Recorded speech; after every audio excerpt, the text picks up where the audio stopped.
So tech, much like life and I guess certain movie franchises, come at you fast and furious. And there's been a lot of new things that have come out over the past few months. So I wanted to gather all of my favorite new-ish tech together and share with you guys the stuff that I've been using that I think you guys might not know about.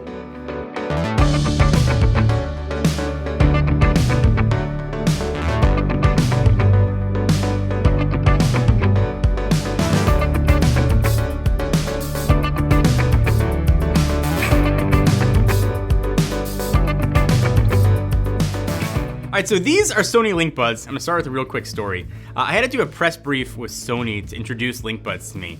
And the guy I spoke to was one of the lead engineers, and he just kept saying the word LinkBuds every time he would talk about it. He's like, these are new headphones, LinkBuds. And they have open ear design, LinkBuds. And I thought it was silly at first, but I remembered the name LinkBuds in my head. So now you're going to as well. But fortunately, the name I remembered is a legit really good product. So these are, you guessed it, LinkBuds, and they're sort of designed for the folks who kind of have like one headphone in, one headphone out. You want to hear what's going around you, but still, listen to your true crime podcast. That's what LinkBud is all about. It's kind of a crazy design. There's a hole built into it that goes right into your ear.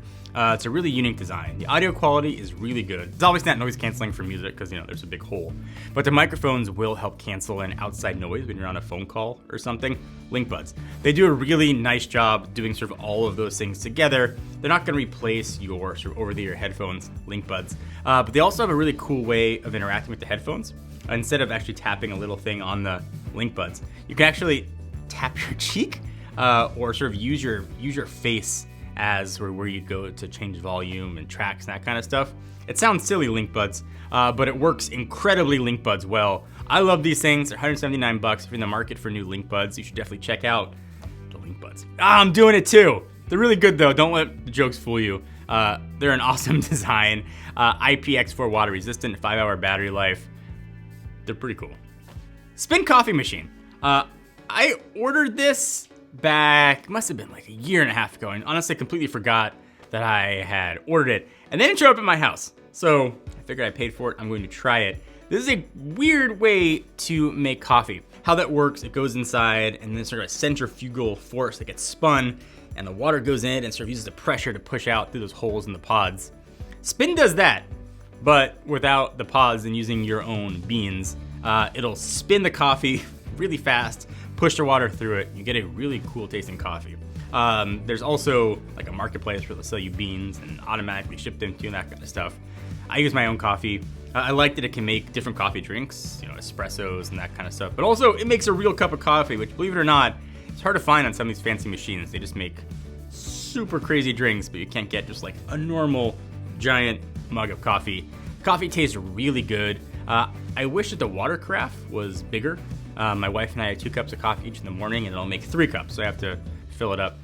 You can control it completely from your phone, which is awesome to have too. So while I'm upstairs, I can set the coffee to start making. So when I come down, it's ready for me. It's a really dope machine. It takes a while to get. I think they're still back ordered for a while, but if you're willing to wait, I think the Spin coffee machine is a really cool way to make a cup of joe. So this is the Lark water bottle. They actually sponsored this video. Did you know, and I didn't know, that your reusable water bottle has more bacteria than your dog's bowl or your toilet seats? So there's gotta be a better way to like drink water, be better for the environment, and not drink bacteria. It's gonna, let's say, at very best, put you on a toilet for 24 hours straight. So that's where the Lark water bottle comes into place. It's going to use nano zero filter technology. It's got a kind of a long straw with a filter in it. That's going to filter out things like lead, heavy metals, chlorine, other particulates in your water. So the one filter can do up to 40 gallons. That's 151 liters of water, or essentially 2 months of use, which will equal 300 single-use plastic bottles, which is pretty awesome. If you want to get sort of even more purifying, they also make something called a PureVis cap. It's going to use UVC light, and it's actually going to neutralize harmful bacteria and viruses inside of the water itself. It's a combination of being helpful for the environment, it does its job really well, and it works as advertised. So if you want to check it out, we'll link to it down below. Okay, so this one might surprise you in the world of iPads, but the Samsung Tab S8 Ultra is crazy dope, and I'm finding myself looking for ways to use it because I just want to stare at its 14.6-inch OLED goodness. The Samsung display, so you'd expect it to be good. There's a lot of stuff I like about it. In-screen fingerprint reader is definitely one of them. Dex is really surprisingly good to use as well. It just sort of is gonna window your apps. It is expensive, and the keyboard accessory is also expensive. This is not a cheap item to get, and the accessories, again, are not cheap. But if you're in the market for a really good looking tablet that's meant to be used in landscape, this is a great way to go. And I think a lot of people don't consider Android tablets if you're in the Apple ecosystem. I think a tablet is actually a great way to break out or separate from the ecosystem. I don't need my text messages necessarily on my tablet. If you use a Windows, it'll integrate really cleanly with Windows. If you're using Android, it'll integrate really cleanly with Android. If you're on a Samsung device, it'll completely mirror what you're doing. It works just well for everything. I love watching movies on it. I love creating on it. Any excuse to use this thing, I am all for. Battery life's not great because it's crazy thin. That's really the only knock on it aside from price. This is the Nomad Base 1. It's a MagSafe charger. It's actually one of the first that I can remember seeing. That's MFI certified, so it's Apple saying it's good. It's real MagSafe. It means it'll charge up to 15 watts. It'll work with other wireless charging devices too, which is really nice. It's made out of metal and glass. It's crazy heavy, so you don't want somebody to throw this at you. It's not gonna move when you pick up your phone. Does what you'd expect. It'll charge your phone. It'll come in silver or black. You can see both of the options right here. I think Nomad makes really high quality products. I really do like that it's actually MagSafe. Some of these sort of MagSafe-esque products that aren't certified, my phone got really hot, so all that stuff is not a concern here. Most of the things on this list are not necessary, but the most unnecessary of the unnecessary is my 5 gig internet that I got at my house. And I shared it, and I shared some speed tests online. The biggest question I got was why? Why would you do that? Honestly, I had the option to do it. I wanted to. It wasn't a huge price difference versus the gig service I had before, so I wanted to try it. I'm not really getting the 5 gigs unless I'm hardwired into a lot of things. Most of the accessories that I have don't support 6E, which is really what you're gonna need to get faster than those gig speeds. So that's disappointing. But I do love speed testing, and that's really been the main thing I've done with my 5 gig speeds. It's awesome to have. It's more of a future-proof going forward. I did pick up one of the Orbi 6E Wi-Fi mesh systems.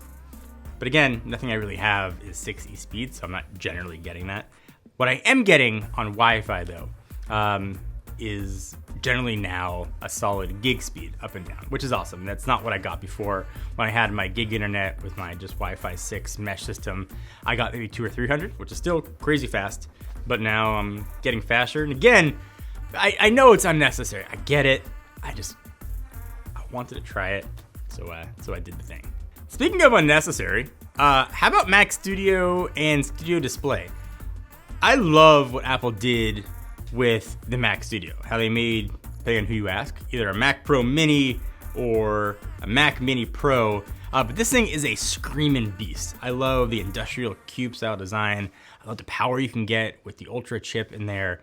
As somebody who edits and makes their living with speed on computers, I am all for this thing. I'm also somebody who really liked Apple's old sort of Thunderbolt displays that they had. So I'm excited to see them kind of get back in the game with the Studio Display. I think it's relatively fairly priced for what you're getting from the camera and then the display quality. And it's a really nice combo. Kind of comparable with these two things with what an iMac Pro could be if we ever see sort of the Apple Silicon version. I just really dig these products, and I think it's cool to see Apple go in new directions and sort of bring new products to the market. And if you don't need something portable like a MacBook Pro but still want the power, Mac Studio looks like an awesome way to go. And depending on who you ask or what benchmarks you're using, the Mac Studio can be more powerful than some versions even of the Mac Pro that Apple's selling. So that's pretty dope to me. So I know I said all these products are unnecessary. Cars aren't necessary. Expensive cars are extra unnecessary. But I got a Lucid Air and I love it. I made videos on it, so it's gonna make it on this list because this is my video. Unnecessarily amount of horsepower, 1,111 horsepower. Unnecessary amount of range. I'm getting about 470-ish miles of range. I love everything about this car. I think it's cool looking. I love the luxury side of it. I love that it's full electric. I love the speed. I love that it's got 360 cameras. It is not perfect. I made a full 40-minute review on the car, including things that I wish could change about it. I love it. There are different price versions of it coming out. You've got the Lucid Air GT, the Lucid Air Touring, then the Lucid Air Pure. So it's gonna hit different markets. I love the car. After driving Tesla for 8 years, I wanted to try just something different. And I'm really happy that I went with the Lucid Air. All right, so this guy is probably the most necessary of all the products on this list. This is the Mothka matte screen protector for the iPhone 13. So this is a matte screen protector, which is kind of a cool thing, but it also doesn't have a cutout. Instead, the Face ID section isn't matte. So that lets Face ID work and also covers the entire screen so you don't have sort of a weird ridge around Face ID. And it feels premium. It's not, it's super cheap. It's around $8. Crazy easy to install. There are other options as well, some more expensive, some less. This is one that actually Courtney, who I'm pointing at, has on his phone and he really likes to actually edit this video. So thumbs up to Courtney for sharing this product with us. It works awesome, and we'll link to everything down below. So Samsung S22. The Ultra is a phone that I would probably gravitate to because I have a problem. But the regular S22 I think makes the most sense. No S Pen, so if you don't need that, it's fine. You're getting a flat display, which is a huge plus over the Ultra. Great camera, cheaper price at $799, but also got a lot of incentives for trade-ins there. I haven't really covered this one too much on the channel. I love the display, I love the cameras, I love the design, I love the battery life. I love pretty much everything about the S22 line, and sort of the regular S22 is like the most pure experience with it. And for an incredible price, you're getting an incredibly powerful phone. I haven't talked about a music player, like a dedicated music player, for a while, for probably good reasons, but meet Stem Player. The first only way to listen to Donda 2, and it lets you control the stems of a song. So you can turn off different parts like vocals, bass, drums, and more, and sort of hear the parts that you want. It also has a built-in speaker, which is kind of cool. It's got Bluetooth built in, 3.5mm headset jack. You can load your own music onto it. If you're not a Kanye fan, it's probably not worth it, but it is a really cool way to listen to music in a new way, and it feels a lot more premium than the pictures look. All right, so this is an app. It's called Simply Piano by JoyTunes. And I picked this because my kids are using it. We have a keyboard at my house. We don't have a piano, but they've been wanting to learn an instrument. So we try to teach them to play piano. I'm not good enough to teach them, so I started looking for apps that could do it. And Simply Piano has been really good. The kids absolutely love it. They simplify how to play. They make it into kind of little games. It's awesome. The app is free. It works on Android or iOS. You can pay for more premium lessons and longer lessons, something that we have done. But if you want to just try it, and it's free, Simply Piano by JoyTunes has been really awesome. Some are unnecessary, most are extra unnecessary.